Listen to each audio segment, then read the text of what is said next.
Hi friends, welcome back to my channel Easy Threads and Needle. என்னை பிரியங்கா. இந்த வீடியோவில் ஆரி blouse எப்படி ஸ்டிச் பண்ணுறதுன்னு பார்க்கலாம். ஆல்ரெடி நான் இந்த பேப்பர் பேட்டர்ன் வச்சு இந்த ப்ளவுஸை எப்படி நான் கட் பண்ணியிருந்தேன் அப்படின்றத உங்களுக்கு காமிச்சிருந்தேன். இப்போ நான் அதை எப்படி ஸ்டிச் பண்ணுறேன்னு காட்ட போகிறேன். ஃபஸ்ட்டு வந்து நான் பேக் பார்ட்டை எடுத்து போட்டுவிட்டு அதுக்கு மேலே வந்து லைனிங்கை கரெக்டாக சென்டர் பார்த்து நான் பின் குத்திக்கிறேன். கரெக்டாக இருக்கான்னு பார்த்துட்டு நீங்கள் பின்லாம் குத்தி செக்யூர் பண்ணிக்கோங்க.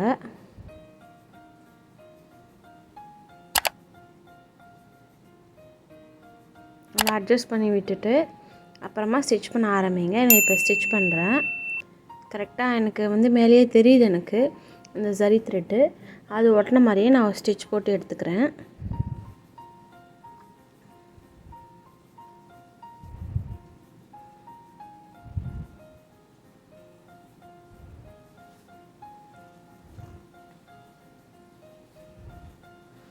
அவ்வளோதான், நான் ஸ்டிச் போட்டு முடிச்சிட்டேன். கரெக்டாக இருக்கேன், எட்ஜிலேயே கரெக்டாக போட்டிருக்கேன்.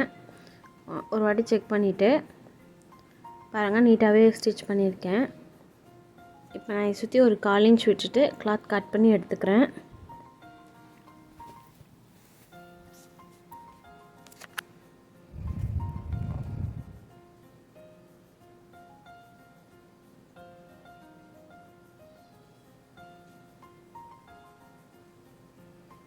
இப்போ நான் அந்த கர்வ்ஸ் வர இடத்துலலாம் குட்டி குட்டி நாட்சஸ் போட்டு எடுத்துக்கிறேன்.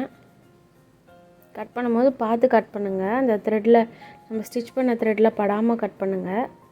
இப்போ நான் அப்படியே பேக்கில் ஃபோல்டு பண்ணி எட்ஜு தையல் ஒன்று போட்டுக்கிறேன். கரெக்டாக அந்த சரி மேலேயே வர மாதிரி பார்த்துக்கோங்க. இந்த ஸ்டிச் போடுறது கொஞ்சம் கஷ்டமாக தான் இருக்கும், கொஞ்சம் பொறுமையாக பண்ணுங்கள். 4 ஸ்டிச் பண்ணி முடிச்சிட்டேன். இப்போ பேக் சைடில் சுற்றி ஒரு 1/4 இன்ச் போட்டு தைக்க போகிறேன்.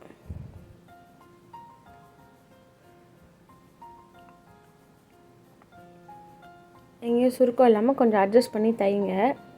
இல்லைனா நமக்கு நெக்கு கிட்டெல்லாம் உங்களுக்கு லைட்டாக புஷ்ஷுன்னு தூக்கிட்டு இருக்க மாதிரி இருக்கும். நீங்கள் அதை மட்டும் கொஞ்சம் பார்த்து கரெக்ட் பண்ணி தைச்சிருங்க.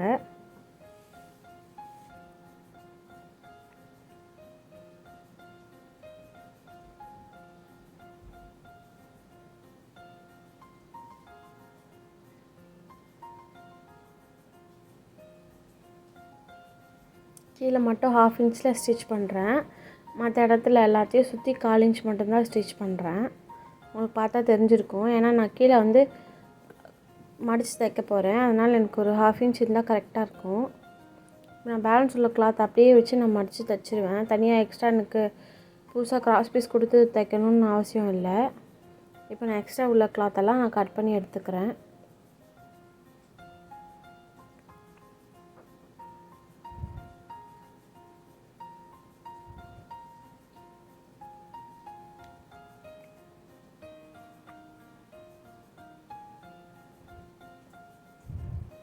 இப்போ அவ்வளோதான், நான் பேக் பார்ட் ஃபுல்லாகவே முடிச்சிட்டேன். அது எப்போவுமே எல்லா வீடியோவும் பண்ணுறது தான், அதனால் அது நான் காட்டலை. இப்போ நான் ஸ்லீவ் எடுத்திருக்கேன். ஸ்லீவில் வந்து இந்த ஃப்ரண்ட்டு மட்டும் நம்ம 1/2 இன்ச் குடஞ்சி கட் பண்ணுவோம்ல, அது மாதிரி நான் கர்வாக மார்க் பண்ணிவிட்டு அது பார்த்திங்கன்னா லைட்டாக உங்களுக்கு ஒரு ஃபிஷ் ஷேப் கிடைக்கும். அதை நீங்கள் கட் பண்ணி எடுத்துகிட்டு அதை வந்து நம்ம கட் பண்ணி வச்சுக்கலாம், நமக்கு ஃப்ரண்ட்டு தெரியணுன்றதுக்காக. அதே மாதிரி சென்டர்லேயும் ஒரு குட்டி நாட்சஸ் போட்டு எடுத்துக்கிறேன். இப்போ வந்து நான் ப்ளவுஸ் மெட்டீரியலாக எடுத்திருக்கேன். கரெக்டாக ஆப்போசிட்டில் போடுங்க, இல்லை நம்ம ரெண்டுத்தையும் ஒரே மாதிரி வச்சு தைச்சிருவோம். நான் எப்படி பிரிக்கிறேனோ அதே மாதிரி ஓப்பன் பண்ணி ஸ்டிச் பண்ண ஆரம்பிங்க.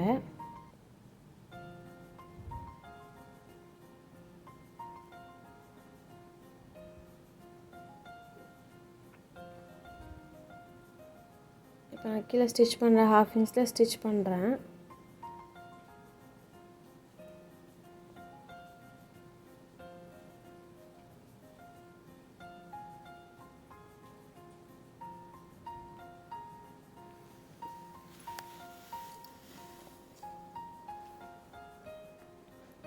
இப்போ நான் அதை அப்படியே சுற்றி ஒரு ஸ்டிச் போட்டு எடுத்துக்கிறேன். மெயின் மெட்டீரியலும் லைனிங்கும் சேர்த்து சுருக்கம் இல்லாமல் அட்ஜஸ்ட் பண்ணி தைங்க.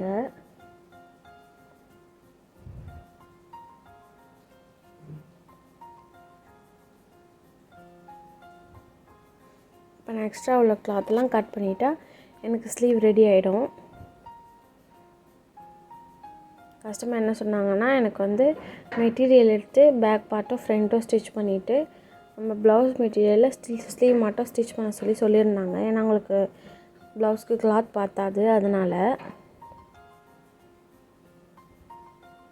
மேக்ஸிமம் எனக்கு நல்ல கலர் சேமாகவே கிடச்சிருச்சு.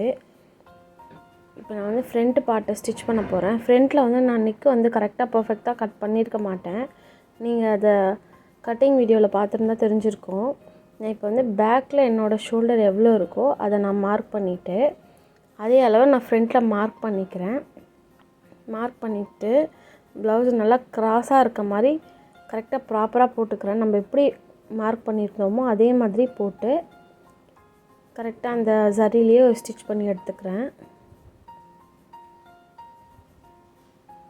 நான் கட்டிங்கில் வந்து ஒரு ரஃப்பாக தான் ஒரு ஸ்டிச் பண்ணியிருப்பேன். அதனால் நான் இப்போ வந்து கரெக்டாக ப்ராப்பராக வச்சு ஒரு ஸ்டிச் பண்ணிக்கிறேன்.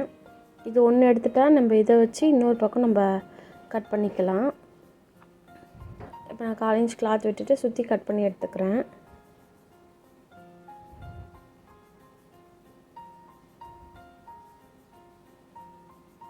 சுற்றி குட்டி குட்டி நாச்சஸ் போட்டுட்டு நம்ம பேக்கில் பண்ண சேம் ப்ராசஸ் தான் அந்த எண்டில் தையல் போட்டுடணும்.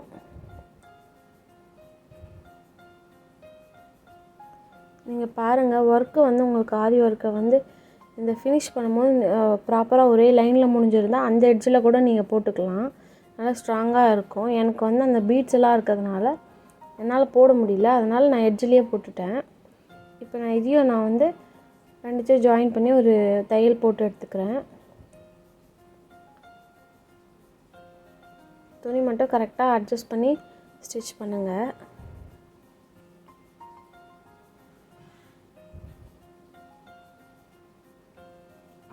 அவ்வளோதான், நான் சுற்றி கட் பண்ணிடுறேன். இப்போ இதை வச்சு இன்னொரு நெக் எப்படி நம்ம ஆப்போசிட் நெக்கு எப்படி நம்ம இது பண்ணுறதுன்னு நான் உங்களுக்கு காட்டுறேன். இந்த ஆரிக்கு நான் மட்டும் இந்த மெத்தடில் பண்ணுங்கள். இப்போ நான் இன்னொரு லைனிங் மெட்டீரியல் எடுத்துக்கிறேன்.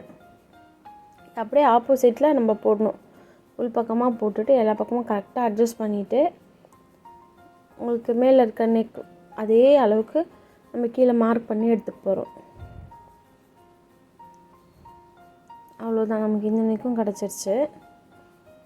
இப்போ இதை வச்சு சேம் ப்ராசஸ் நம்ம அப்படியே ஸ்டிச் பண்ண போகிறோம். கிராஸ் பீஸுன்றதுனால கரெக்டாக கிராஸ் இருக்கா அப்படின்னு சொல்லி பார்த்து ஸ்டிச் பண்ணுங்கள். எங்கேயும் இழுக்காமல் கொள்ளாமல் ஸ்டிச் பண்ணுங்கள். ஏன்னா அது இழுத்துட்டே போகும்.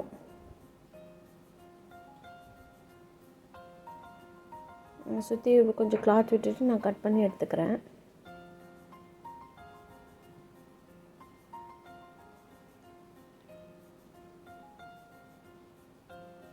இப்போ குட்டி நாச்சஸ் போட்டுட்டு நான் ஆப்போசிட்டில் திருப்பி சுற்றி அப்படியே ஜாயின் பண்ண போகிறேன்.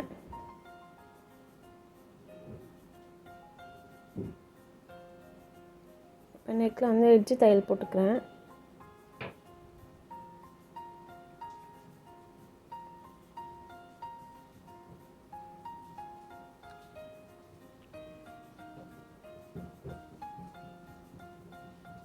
இப்போ சுற்றி ஒரு 1/4 இன்ச் அளவில் ஸ்டிச் போட்டு எடுத்துக்கிறேன்.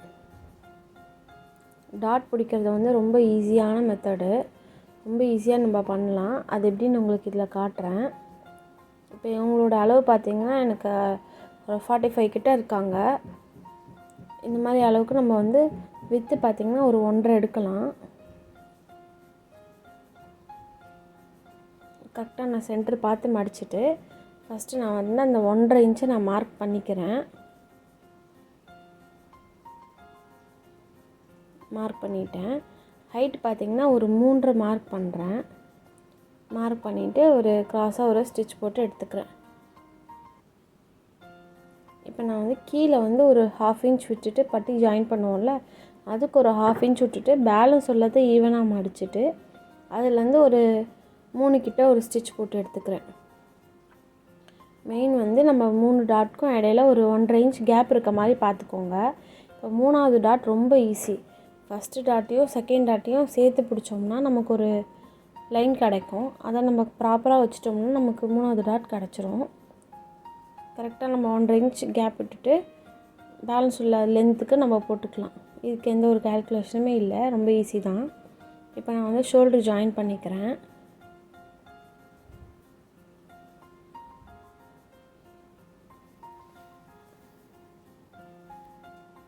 இந்த மாதிரி பீட் ஒர்க் பண்ணும்போது நமக்கு ப்ராப்பராக ஈவனாக கிடைக்காது, முன்ன பின்ன தான் கிடைக்கும்.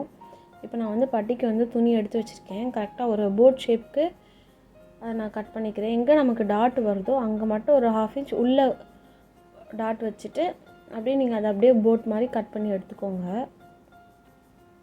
நான் வந்து பட்டி எப்போவுமே வந்து அக்யூரேட்டாக வச்சு பண்ண மாட்டேன். எக்ஸ்ட்ரா கொஞ்சம் கிளாத் கொடுத்து தான் தைப்பேன். ஏன்னா நமக்கு கீழே அப்போ தான் நமக்கு ப்ளவுஸ் போட்டால் ஒரு க்ரிப்னஸ் இருக்கும்.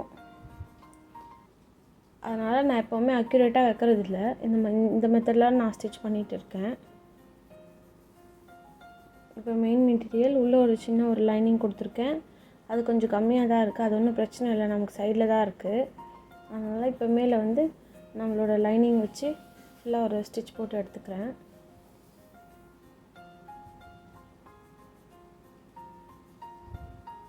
இப்போ சுற்றி எக்ஸ்ட்ரா உள்ள கிளாத்லாம் நம்ம கட் பண்ணி எடுத்துடலாம். அவ்வளோதான், பட்டி ரெடி ஆயிடுச்சு. ரொம்ப சிம்பிள் தான். இப்போ நம்ம இது எதுக்கு சூட் ஆகும்னு பார்த்துட்டு அதுக்கேற்ற மாதிரி நம்ம ஸ்டிச் பண்ண வேண்டியது தான். அதே தான் ஸ்டிச் பண்ண போகிறோம். கரெக்டாக இந்த சென்டர் மட்டும் நமக்கு முக்கோணமாக இருக்கும். அந்த பார்ட் மட்டும் கொஞ்சம் வெளியே வர மாதிரி வச்சு ஸ்டிச் பண்ணணும். வீடியோவில் பார்த்தா தெரிஞ்சிருக்கும் உங்களுக்கு. கரெக்டாக ஒரு 1/2 இன்ச்சில் நான் ஸ்டிச் போட ஸ்டார்ட் பண்ணுறேன். வழக்கம் போல் நூல் கட் ஆகிடுச்சு.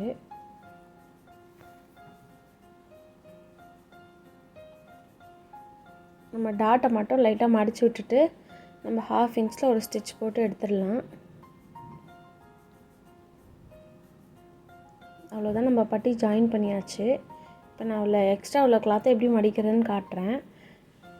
ஃபஸ்ட்டு நான் பேக் பார்ட்டை எடுத்து போட்டுவிட்டு அதுக்கு கரெக்டாக ஆப்போசிட்டில் இது அப்படியே நல்ல பக்கமும் ஒன்றா வர மாதிரி வச்சுட்டு ஷோல்டர் எல்லாம் ஈவனாக பண்ணிவிட்டு பேலன்ஸ் உள்ள கிளாத்தை அப்படியே மடிக்க போகிறேன். அவ்வளோதான், நான் எதுவுமே பண்ணலை.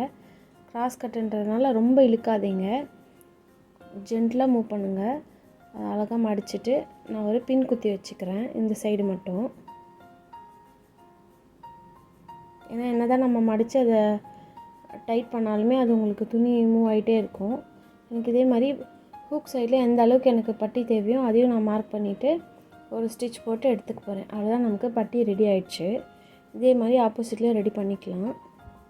இப்போ நான் ஓவர்லாக்லாம் பண்ணி எடுத்துகிட்டு வந்துட்டேன், நீட்டாக இருக்குது. இப்போ நம்ம ஷோல்டரில் அந்த ஜாயின் பண்ண கிளாத் வந்து பேக் சைடில் வர மாதிரி நீங்கள் வச்சுருங்க. வச்சுட்டு நம்ம இப்போ ஸ்லீவ் அட்டாச் பண்ணலாம். ஷோல்டரோட சென்டரும் ஸ்லீவோட சென்டரும் கரெக்டாக வச்சுட்டு 1/2 இன்ச்சில் நான் ஸ்டிச் போட ஆரம்பிக்கிறேன்.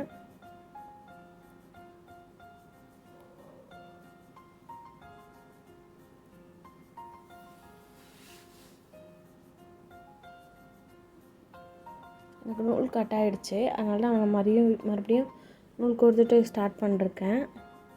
ஃபஸ்ட்டு ஒரு சைடு நான் முடிக்க போகிறேன். முடிச்சுட்டு அப்படியே ஆப்போசிட்டில் ஒரு ஸ்டிச் போட்டால் முடிஞ்சிடுச்சு.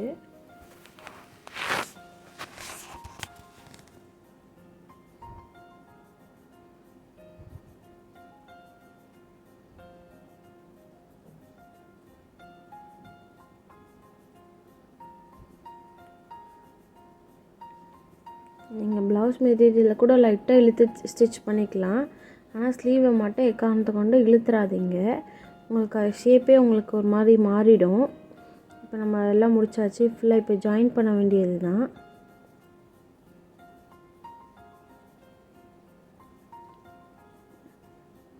இப்போ நான் ஜாயின் பண்ணிகிட்ருக்கேன். நம்ம இந்த ஓவர்லாக் பண்ணதெல்லாம் நமக்கு ஸ்லீவ் சைடு போகிற மாதிரி மடித்து விட்டுட்டு ஸ்டிச் பண்ணுங்கள். நான் அப்படியே மொத்தம் ஒரு 4 ஸ்டிச்சை எக்ஸ்ட்ரா போடுவேன். நான் அடுத்தடுத்து அப்படியே போட்டுக்கிறேன். நீங்கள் உங்களோட அளவு ப்ளவுஸில் என்ன இருக்கோ அதெல்லாம் கரெக்டாக மார்க் பண்ணிவிட்டு எல்லா பாயிண்ட்ஸையும் கனெக்ட் பண்ணிங்கன்னா உங்களுக்கு ஸ்ட்ரைட்டாக ஒரு லைன் கிடைக்கும். மேக்ஸிமம் எந்த ப்ளவுஸ் உங்களுக்கு ஸ்ட்ரைட்டாக இருக்கோ அதுதான் ப்ராப்பரான ப்ளவுஸுன்னு அர்த்தம். இப்போ எனக்கு வெளியே வந்து நல்லா ப்ளஸ் ஷேப்பில் ஈவனாக கிடச்சிருக்கு, நல்லா வந்திருக்கு ப்ளவுஸு. இப்போ முடிச்சாச்சு. இப்போ நம்ம ஸ்லீவ் ரொம்ப சிம்பிளாக இருக்கிறதுனால நாங்கள் சின்ன சின்ன புட்டாஸ் மாதிரி கொடுக்க போகிறேன். நான் இப்போ அங்கங்கே கொஞ்சம் கேப் விட்டு மார்க் பண்ணிட்டேன்.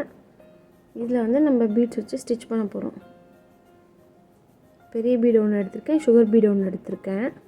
அதை அப்படியே கிராஸாக போட்டுட்டு சென்டரில் ஒன்று வச்சுட்டா ஒரு குட்டி ஒரு ஃப்ளவர் ஷேப்பில் நமக்கு கிடச்சிரும். நாட் மட்டும் நல்லா இழுத்துட்டு டைட்டாக போடுங்க.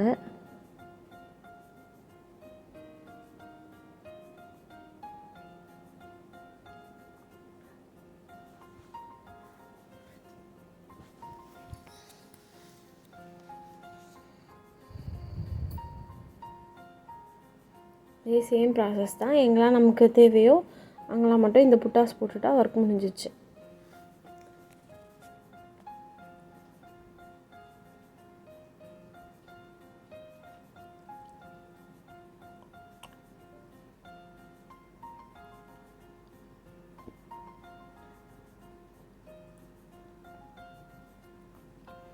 நீங்கள் ஊசியை மேலேயே ஹேண்டில் பண்ணிங்கன்னா உங்களுக்கு ஈஸியாக வேலை குயிக்காக முடிக்கும். கீழே நாட் போட்டேன். இதான் நம்ம ப்ளவுஸோட ஃபைனல் அவுட்புட். நல்லா நீட்டாக இருக்குது. இந்த வீடியோ உங்களுக்கு பிடிச்சிருந்தால் லைக் பண்ணுங்கள், ஷேர் பண்ணுங்கள், கமெண்ட் பண்ணுங்கள். இது போன்ற வீடியோக்களை பார்க்குறதுக்கு நம்ம சேனலை சப்ஸ்கிரைப் பண்ணி வச்சுக்கோங்க. தேங்க்ஸ் ஃபார் வாட்சிங்.